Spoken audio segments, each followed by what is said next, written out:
Assalamualaikum warahmatullahi wabarakatuh. Kami dari kelompok 2 akan membahas tentang presipitasi.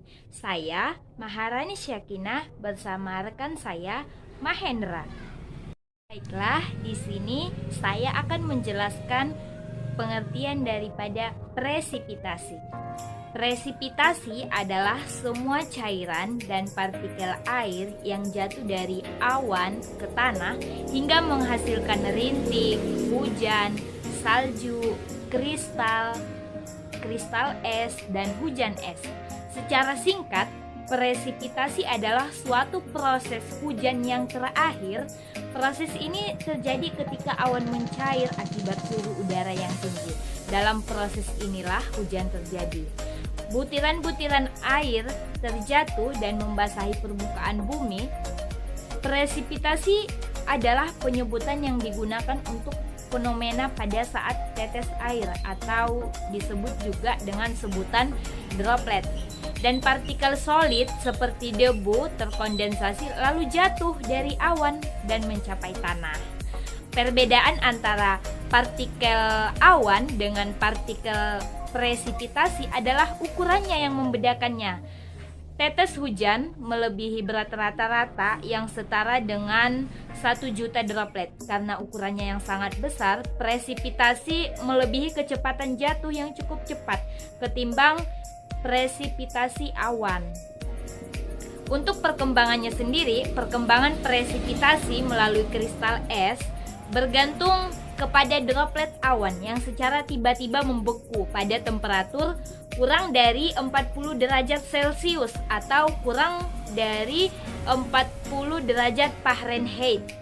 Presipitasi terbentuk di awan pada saat uap air terkondensasi menjadi droplet atau tetesan air yang lebih besar. Saat droplet tersebut mencapai titik-titik tertentu menjadi lebih berat, kemudian ia akan jatuh ke tanah. Selanjutnya, intersepsi. Intersepsi hujan merupakan proses tertahannya air hujan pada tajuk tanaman. Air yang tertahan pada tajuk tersebut akan terevaporasi kembali ke atmosfer, sehingga intersepsi merupakan proses yang penting dalam siklus hidrologi. Nah, intersepsi sendiri juga adalah proses ketika air hujan jatuh pada permukaan vegetasi di atas permukaan tanah, tertahan beberapa saat untuk kemudian diuapkan kembali ke atmosfer atau diserap oleh vegetasi yang bersangkutan. Proses intersepsi terjadi selama berlangsungnya curah hujan dan setelah berhenti hujan. Berikutnya, kelembapan udara.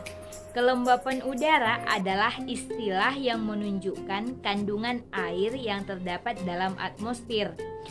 Kita yang mempelajari ilmu geografi, meteorologi, atau ilmu sosial lainnya mungkin sudah tidak asing lagi kita dengarkan dengan istilah kelembapan udara ini.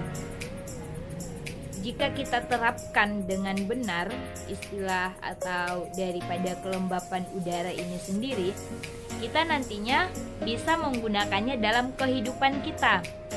Misalnya untuk membantu aktivitas budidaya pada tanaman. Kita bisa menentukannya itu seperti apa gitu ya, meramal cuaca yang nanti akan terjadi, serta kita bisa memprediksi kebutuhan perbandingan ruangan. Nah, untuk budidaya tanaman, seperti apa sih kegunaan daripada kelembapan udara ini gitu? Misalnya kita mau menanam sesuatu nih. Jadi untuk menanam tanaman, contohnya bunga, itu biasanya lebih bagus kita tanam di musim hujan. Nah, apabila kita mengetahui kelembapan udara ini, kita bisa mengaplikasikannya pada kehidupan kita sendiri seperti itu. Selanjutnya, Indonesia adalah negara tropis yang memiliki 2 musim, yaitu musim hujan dan musim kemarau. Karena hanya terdapat 2 musim di negara ini, maka orang Indonesia akan mengalami musim hujan ataupun musim kemarau dalam jangka waktu yang sangat lama. Hujan sudah menjadi hal yang biasa dialami oleh masyarakat Indonesia. Curah hujan di Indonesia sendiri bisa menjadi sangat tinggi hingga menyebabkan banjir. Proses terjadinya hujan berkaitan dengan gradien suhu dan kadar air udara yang merupakan penentu utama karakteristik hujan yang jatuh pada waktu dan tempat tertentu.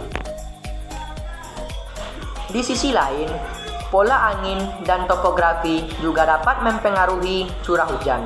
Ketika kita melihat hujan, yang tampak hanyalah butiran-butiran air yang jatuh dari langit. Meskipun terlihat sama, ternyata hujan juga memiliki beberapa jenis tersendiri. Ada 4 jenis hujan yang dikenal berikut adalah 1. Hujan konvektif. Adalah hujan ini terjadi ketika adanya perbedaan panas yang diterima lapisan udara di atas permukaan tanah yang panas. Yang kedua, hujan orografi atau relief. Dan yang ketiga, hujan frontal. Dan yang terakhir, hujan muson. Selanjutnya, pengukuran presipitasi. Cara mencari rata-rata hujan di dalam suatu daerah aliran dengan cara aritmatik adalah salah satu cara yang paling sederhana. Biasanya cara ini dipakai pada daerah yang datar dan banyak stasiun curah hujannya, dengan anggapan bahwa di daerah tersebut sifat curah hujannya adalah uniform distribution. Baiklah, sekian dari penjelasan dari kelompok kami. Lebih dan kurang kami mohon maaf. Wabillahi taufik wal hidayah. Wassalamualaikum warahmatullahi wabarakatuh.